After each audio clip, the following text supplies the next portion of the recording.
Are you ready? Are you ready? No? Yes, I am ready. Yuk bersama-sama kita ikuti ibadah sekolah minggu kita pagi ini. Halo, selamat siang adik-adik semuanya, juga guru-guru, bahkan juga untuk orang tua. Mari kita hari ini mengucap syukur kepada Tuhan kalau kita diberikan kesempatan untuk kita boleh beribadah kepada Tuhan. Ayo, Lose mengajak setiap kita mengambil saat teduh sejenak untuk kita boleh datang beribadah kepada Tuhan.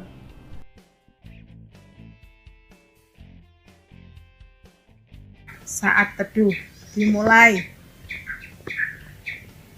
Dalam nama Allah Bapa, Allah Putra, Allah Roh Kudus. Kebaktian sekolah minggu secara daring dimulai. Anak-anak, mari kita menyanyikan lagu Bapa di surga untuk memuliakan nama Tuhan. Mari buka suaranya yang semangat anak-anak.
Panggilan ibadah kita pada hari ini Lose bacakan dari Mazmur 103 ayat 1 dan 2. Pujilah Tuhan hai jiwaku, pujilah namanya yang kudus hai segenap batinku.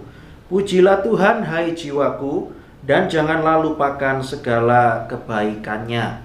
Mari adik-adik semuanya, kita melihat akan kekudusan Tuhan dalam setiap kehidupan kita. Tetapi mari kita juga menyadari, Lose dan kalian semua adalah orang-orang yang berdosa di hadapan Tuhan. Karena itu, mari kita masuk dalam doa pengakuan dosa. Bapa yang di sorga, kami berdoa kepadamu untuk siang hari ini, menyerahkan untuk diri kami, untuk kami boleh menyadari kami adalah anak-anak orang-orang yang berdosa di hadapan Tuhan. Karena itu Tuhan, kami mengakui dosa dan pelanggaran kami di hadapan Tuhan. Kami mengakui dalam kehidupan kami, seringkali semua kami bersalah di dalam perbuatan ataupun juga di dalam perkataan dan pikiran kami. Karena itu Tuhan, kami mengakui dosa dan kesalahan kami. Dan karena itu pada hari ini kami mohon penyertaan Roh Kudus-Mu supaya kami tetap bersandar kepada Tuhan saja, hidup dipimpin oleh Roh Kudus, sehingga hidup kami menyenangkan hati Tuhan. Dalam nama Tuhan Yesus kami berdoa dan ucap syukur. Amin. Dengarkanlah adik-adik Roma pasal 3 sebagai berita anugerah bagi setiap kita. Lose bacakan dari Roma 3 ayat 23 dan 24. Karena semua orang telah berbuat dosa dan telah kehilangan kemuliaan Allah, dan oleh kasih karunia telah dibenarkan dengan cuma-cuma karena penebusan dalam Kristus Yesus. Petunjuk hidup baru bagi kita sekalian, Lose bacakan dari Matius 25 ayat 23. Maka kata tuannya itu kepadanya, baik sekali perbuatanmu itu, hai hambaku yang baik dan setia. Engkau telah setia memikul tanggung jawab dalam perkara yang kecil, aku akan memberikan kepadamu tanggung jawab dalam perkara yang besar. Masuklah dan turutlah dalam kebahagiaan Tuanmu. Anak-anak, sebelum kita mendengarkan firman Tuhan, siapkan dahulu Alkitabnya. Dan kita mendengarkan firman yang disampaikan oleh Lose Evelyn. Lose Evelyn dipersilakan. Tetapi sebelum mendengarkan firman dari Lose Evelyn, mari kita menyanyikan lagu Ku Siapkan Hatiku Tuhan.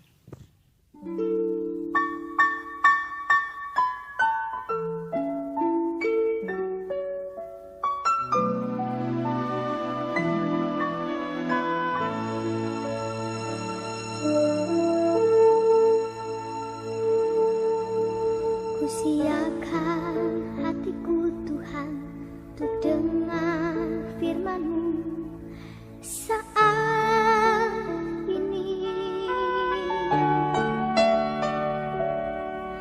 Ku sujud menyembah-Mu Tuhan, masuk hadirat-Mu saat ini. Curahkan Tuhan bagi jemaat-Mu saat ini. Ku siapkan hatiku Tuhan untuk dengar firman-Mu.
Firman-Mu Tuhan tiada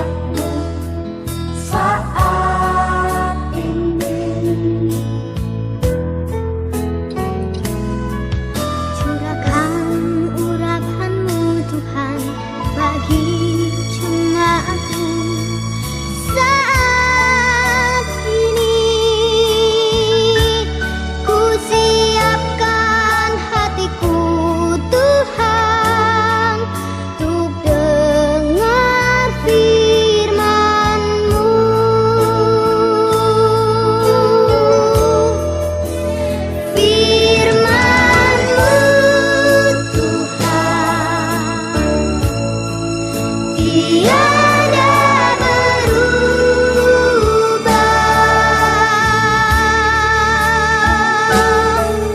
Dahulu, sekarang, selama-lamanya tiada berubah. Firman-Mu Tuhan, penolong hidupku. Ku siapkan hatiku Tuhan, untuk dengar firman-Mu. Ku siapkan hatiku Tuhan, untuk dengar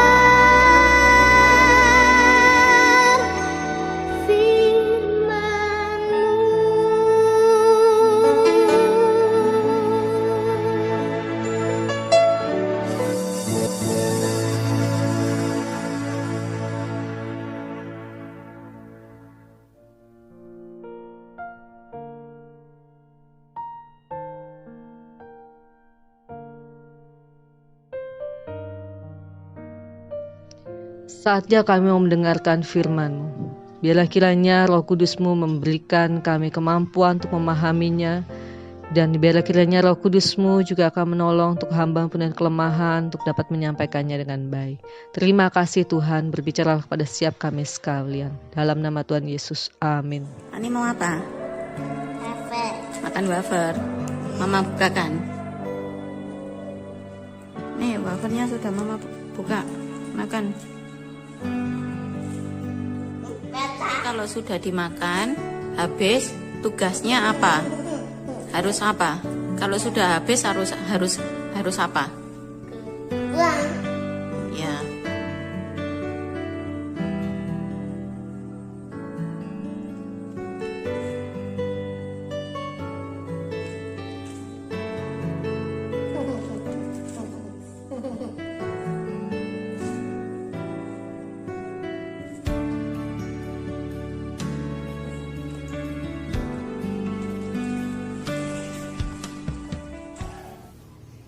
Nah adik-adik, dari sini kita bisa melihat bahwa Fani adalah seorang anak yang baik, yang tahu tanggung jawabnya. Apa yang dipesankan oleh mamanya, dilakukannya dengan segera, dan tidak menunda-nunda sesudah dia menghabiskan akan makanannya. Nah, di dalam Alkitab, itu juga ada cerita bahwa ada seseorang yang memberikan kepercayaan kepada hamba-hambanya. Hamba itu apa? Hamba itu adalah pembantu-pembantunya. Bagaimanakah ceritanya? Mari kita saksikan bersama-sama. Komik Alkitab Anak. Perumpamaan talenta. Sumber dari Alkitab Perjanjian Baru. Kitab Matius pasal 25 ayat 14 sampai 30.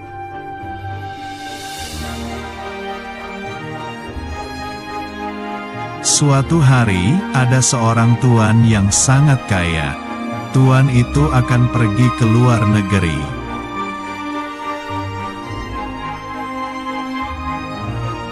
Lalu tuan itu memanggil 3 hambanya. Tuan itu akan memberikan hartanya.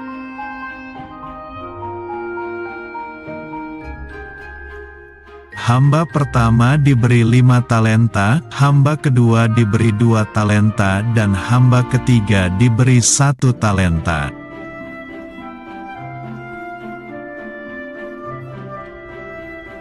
Tuan itu mempercayakan talentanya sesuai dengan kesanggupan masing-masing hambanya.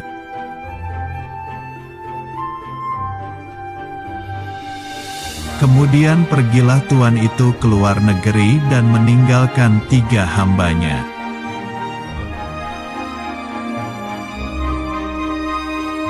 Hamba pertama mengusahakan 5 talenta itu dan mendapatkan 5 talenta lagi.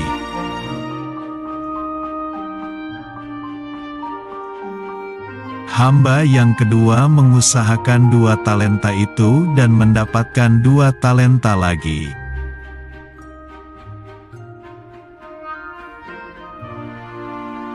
Tetapi hamba yang ketiga, karena takut, maka dia menggali dan menyembunyikan 1 talenta itu.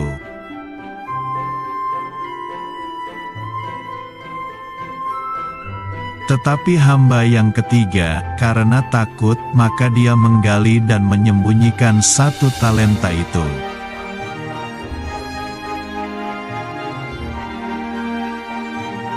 Suatu hari, tuan itu kembali pulang dan akan mengadakan perhitungan dengan ketiga hambanya.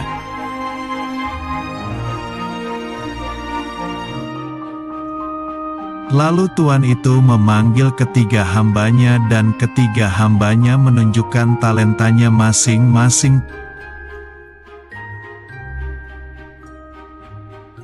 Tuan itu memuji hamba pertama dan kedua karena telah setia dan memberi talenta lagi yang lebih banyak.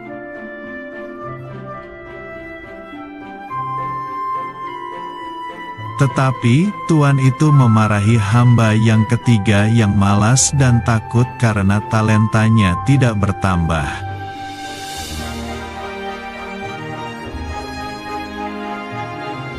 Tuan itu menghukum hamba ketiga yang tidak berguna ke dalam penjara yang gelap.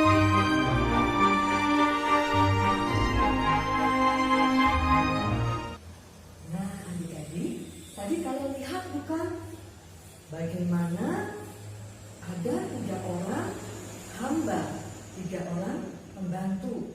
Yang 2 bekerja melakukan tugasnya dengan baik. Yang pertama diberi laba 5 talenta, mendapat berapa? Ya, 5 talenta lagi. Yang kedua, ketika diberikan 2 talenta, dia dapat juga 2 talenta. Sedangkan yang satu, dia tidak melakukan apa-apa bukan? Karena dia menyembunyikannya di dalam tanah. Nah, akhirnya gimana tuannya? Senang tidak? Enggak ya. Yang 2 ini tuannya sangat senang kepada mereka. Mereka dipuji. Hai hambaku yang baik dan setia. Wah, mereka disebut orang-orang yang baik dan setia. Mereka dapat pujian. Mereka juga dapat penghargaan. Apa itu penghargaannya? Yaitu mereka disuruh masuk ke dalam perjamuan. Artinya apa? Mereka diterima. Bukan lagi sebagai hamba, bukan lagi sebagai pembantu, tetapi sebagai rekan kerja. Wah, ini satu hal yang luar biasa ya adik-adik ya. Kenapa? Karena mereka sudah bertanggung jawab melakukan tugasnya dengan baik.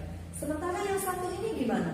Dihukum akhirnya ya. Kenapa? Karena dibilang yang satunya adalah hamba yang jahat dan malas ya.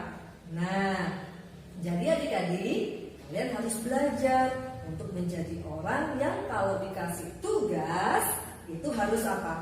Harus melakukan dengan baik ya. Contoh misalnya yang kecil-kecil ya, mama sudah ngomong nanti kalau susunya sudah habis disuruh taruh di meja ya, jangan taruh di tempat tidur pada waktu kalian minum susu. Nah, habis minum susu, apakah kalian melakukan tugas kalian dengan baik? Kalian harus jadi anak yang rajin, melakukan apa yang mama suruh, yaitu naruh botol susunya di mana?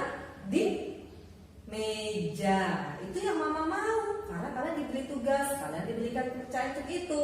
Nah, contoh yang lain, misalnya untuk adik-adik kita yang kecil-kecil ini ya, mereka kalian habis mainan, mama udah bilang kalau kalian mau main, habis mainan harus diberesin.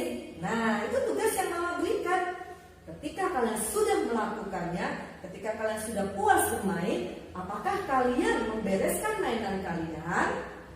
Itu menjadi satu pertanyaan. Maka marilah kita menjadi anak yang rajin, membereskan mainan kita dengan baik. Supaya apa? Supaya mama senang. Kalau kita menyenangkan mama, berarti kita juga menyenangkan hati Tuhan. Karena Tuhan mau anak-anaknya menjadi rajin. Nah, bagi kita yang besar-besar, mari kita perdalam lagi untuk hal ini. Kalau kita mau lihat di dalam firman Tuhan, ya, bahwa mereka diberikan kepercayaan. Di dalam ayatnya ke-15 dikatakan seperti itu. Mereka diberikan kepercayaan. Ada yang 5 talenta, ada yang 2, dan ada yang 1 talenta. Jadi tugas yang dimaksud itu adalah suatu kepercayaan, bukan diberikan uang untuk difoya-foyakan. Ketika mereka diberikan kepercayaan, pertanyaannya, apa yang dilakukan oleh mereka? Ternyata ada 2 sikap yang berbeda. Yang pertama, hamba kedua dan hamba yang pertama yang dapat 5 talenta dan 2 talenta, firman berkata bahwa mereka segera pergi dan mengusahakan uang itu. Tetapi hamba yang terakhir kita bisa melihat bahwa dia menggali lubang dan menutupnya. Kenapa itu bisa terjadi? Karena konsep yang berbeda tentang tuannya. Hamba yang pertama dan yang kedua, ketika tuannya pulang, mereka berkata bahwa yang 5 talenta dapat 5, yang 2 talenta dapat 2, dan tuannya memuji hal yang sama. Baik sekali perbuatanmu. Ya, engkau telah setia pada perkara kecil, maka aku akan memberikan tanggung jawab untuk perkara-perkara yang lebih besar. Nah, di sini kita bisa melihat adik-adik bahwa sesungguhnya yang diminta oleh tuannya bahwa mereka harus melakukan tugasnya dengan penuh tanggung jawab. Itu menunjukkan kesetiaan mereka, itu menunjukkan karakter mereka. Hamba yang punya 5 dan punya 2 sudah mempunyai semuanya itu, sehingga diterima dengan baik dalam satu perjamuan yang besar. Sementara hamba yang 1, dia tidak melakukannya. Alasannya apa? Alasannya karena dia berpikir bahwa tuannya itu kejam dan jahat. Dia berkata di dalam pembelaannya ketika tuannya bertanya, mana talenta yang diberikan? Dia berkata, aku tahu, katanya, engkau adalah orang yang jahat dan kejam. Duh, dia berani ngomong, dia berani menuding. Dia katakan bahwa tuannya itu memungut di tempat yang tidak dia tabur, ya kan? Menuai di tempat yang dia tidak tabur. Nah, dia tidak mengenal tuannya dengan baik. Kalau dosa katakan dia tidak mengenal tuannya dengan baik. Dia hanya berpikir bahwa tuannya itu memanfaatkan dia. Nah, ini yang menyebabkan akhirnya dia menjadi takut. Ini yang menyebabkan ditambah lagi karakternya yang malas. Kita bisa tahu dari mana? Ketika tuannya itu berkata, hai hamba yang jahat dan malas. Hati-hati adik-adik. Ketika kita tidak mengenal siapa Tuhan kita, atau siapa orang yang memberikan tugas, kita bisa berpikir yang macam-macam, yang negatif, tapi itu sebetulnya merugikan diri kita sendiri. Oleh karena itu pada hari ini kita semua belajar. Belajar apa? Yang pertama adalah ketika engkau diberikan suatu tugas, itu artinya engkau diberikan kepercayaan. Dan kalau kita mendapatkan kepercayaan, kita harus menjaganya dengan baik. Kita harus bertanggung jawab melakukan segala tugas-tugas yang diberikan supaya kepercayaan orang lain itu terhadap kita tidak berubah. Mungkin kalian berpikir, untuk apa sih kepercayaan? Oh, kepercayaan itu penting sekali. Ya. Contoh sederhana. Ketika kalian diberi tugas PR lah misalnya seperti itu. Lalu mama tanya, ada PR dari sekolah? Ada, begitu kan. Lalu kemudian mama bertanya lagi, sudah dikerjakan belum? Sudah, mama percaya sama kamu sudah dikerjakan di situ. Lalu kemudian ternyata mama dapat SMS dari guru. Bu, PR-nya kok nggak dikirim-kirim? Waduh, katanya sudah. Ya, ternyata tidak dilakukan. Apa yang terjadi? Oh, mama akhirnya nggak percaya lagi sama kamu. Nah, sehingga untuk urusan-urusan yang lain, ketika ditanya lagi, PR-nya udah belum? Udah mah. Mama belum percaya. Mana? Mama lihat, mama kalian nggak percaya karena kalian telah menodai kepercayaan yang orang tua berikan bagi kalian. Ini sangat penting masalah kepercayaan. Itu yang pertama. Nah, hal yang selanjutnya, yang kedua, ketika kalian diberikan tugas supaya kalian menjadi orang yang bertanggung jawab itu, maka jangan ditunda-tunda. Jangan jadi hamba yang malas seperti itu. Kenapa? Kalau kita tunda-tunda, males nanti aja wis, gitu ya. Kadang-kadang seringkali akhirnya lupa. Nah, kalau sudah lupa, ya kita kan artinya kita tidak mengerjakannya dengan baik. Akhirnya kita dituding menjadi orang yang tidak bertanggung jawab, orang yang tidak bisa dipercayai. Nah, itu harus dihindari. Nah, bagaimana supaya kita tidak menunda-nunda? Ada tipsnya, yaitu yang apa? Yang ketiga, perhatikan baik-baik. Ingat firman Tuhan dalam Kolose 3 ayat 23 berkata, apapun yang kamu perbuatlah seperti untuk Tuhan, bukan untuk manusia. Jadi kita harus ingat adik-adik bahwa ketika kita melakukan tugas, sekalipun itu sederhana, tugas PR atau tugas merapikan tempat tidur yang disuruh oleh mama, atau tugas mencuci piring ya kalau yang sudah agak besar-besar, kita harus ingat bahwa itu semua kita harus melakukannya untuk kemuliaan Tuhan. Bagaimana kemuliaan Tuhan? Kalau kita melakukan dengan baik, maka orang tuh akan melihat, oh iya ya, anakku ini baca firman, berdoa, ada hasilnya. Dia menjadi anak yang baik. Nah, nama Tuhan dipermuliakan. Masa-masa ini kita tidak bisa melayani di gereja, bukan? Tetapi kita bisa melayani Tuhan di rumah dalam kehidupan kita sehari-hari. Nah, ingat satu hal itu.